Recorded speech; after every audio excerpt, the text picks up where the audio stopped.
Our top story today is about Russia, where in recent weeks, Russia has intensified its offensive on Ukraine ahead of Saturday's second anniversary of its invasion.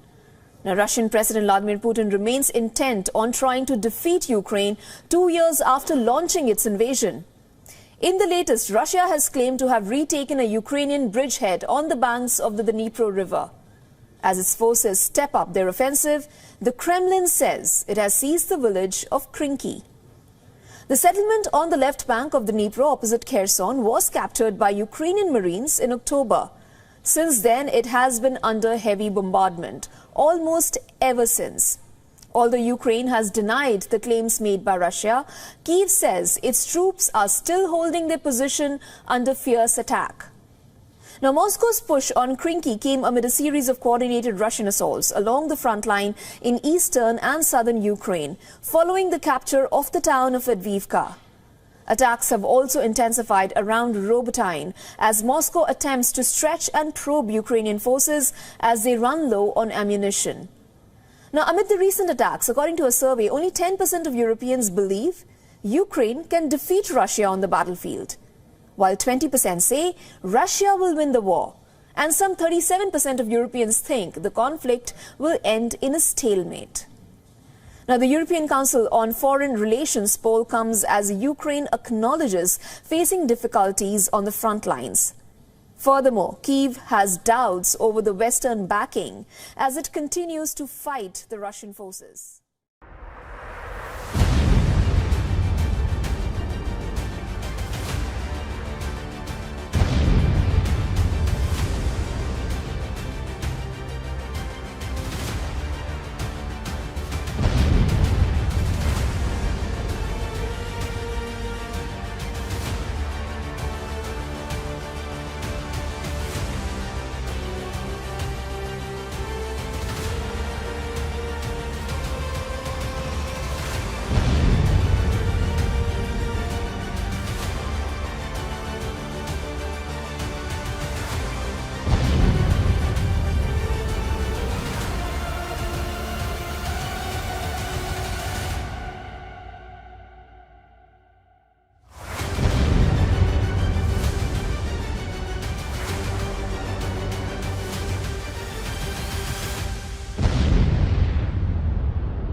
Fighting between Hezbollah and Israel continues with fears of a bigger war in the near future. As CBN's Chris Mitchell reports from Jerusalem, the war may include Iranian-backed forces in Syria and Iraq.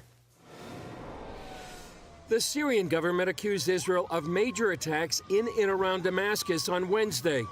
One building reportedly served as the headquarters of the Iranian Revolutionary Guard in the southern part of the city.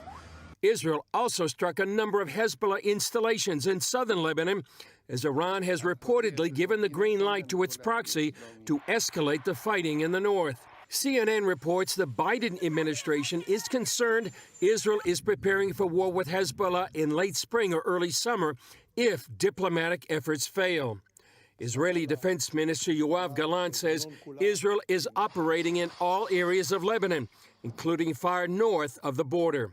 He says Israel is committed to bringing tens of thousands of residents evacuated after October 7th back to their homes, even if it means a wider war. we are giving a chance for a process of settlement, and on the other hand, we are preparing all the possibilities in order to safely return the residents to their homes, even in an operation that is not a diplomatic operation. With the Muslim holiday of Ramadan less than 2 weeks away, the U.S. State Department is urging Israel to respect religious freedom and allow access to the Temple Mount. It's not just the right thing to do. It's not just a matter of granting people religious freedom that they deserve and to which they have a right, but it's also a matter that directly is important to Israel's security. It is not in Israel's security interest to inflame tensions in the West Bank or in the broader region. Israel's foreign ministry tells CBN News Israel respects religious freedom.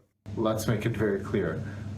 All security challenges and all decision-making is in line with one of the cornerstones of Israeli society, which is freedom of religion and allowing people from all religions to pray. Hamas leader Ismail Haniyeh is calling on Muslims in Israel to flock to the Al-Aqsa Mosque on the first day of Ramadan. Historically, Israel has imposed age limits on worshippers because younger Muslims have used the Islamic holy month to riot on the Temple Mount. Meanwhile, on Wednesday, family members of hostages held by Hamas began a 4-day march from the Gaza border to Jerusalem as they hope and pray for a deal. We send them strength and ask them to hold a little longer. Omer, just a little longer. A deal is possible. Chris Mitchell, CBN News, Jerusalem. Заговорили о возможности отправки на Украину натовских военных контингентов. Но мы помним судьбу тех, кто направлял когда-то свои контингенты на территорию нашей страны. Но теперь последствия для возможных интервентов будут гораздо более трагичными.